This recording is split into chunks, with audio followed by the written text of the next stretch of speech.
So we're going to look at adding some rational expressions. So we're going to start with one that just involves fractions. So our process, we're going to find a common denominator, and then we're going to add. So in looking at an example with fractions, I'm going to take 3/4 and add 1/6.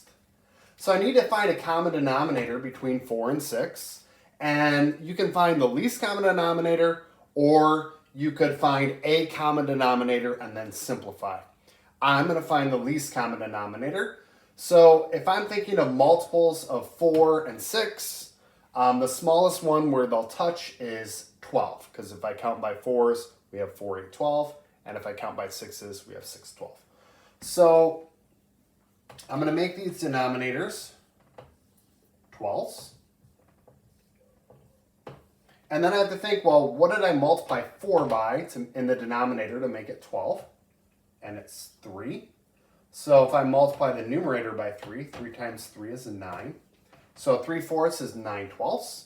And then the same thing in the denominator. What do I multiply 6 by to turn it into 12? And then just multiply by 2. And then that would be 2/12. And then as I add that, 9 plus 2 is 11. So my final answer would be 11/12. So what we're going to do now is look at a more complicated example. So what we're going to do is add some variables. So the variable problem is going to be 1 over x plus 4. And then I'm going to add 5 over x minus 2. Now, in looking at these, both of these, if I think about them, are different denominators. So my common denominator, I'm actually going to take the x plus 4 and multiply it by the x minus 2.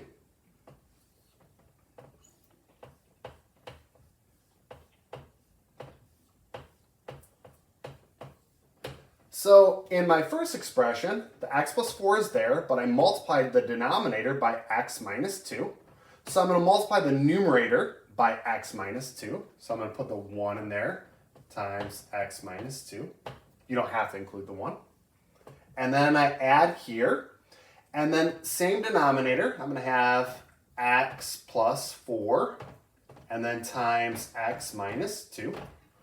And the first expression has the x minus 2 in the denominator, but I also multiplied by x plus 4. So if I multiply the denominator by x plus 4, I also have to multiply the numerator by x plus 4. So that's going to be 5 times and then x plus 4.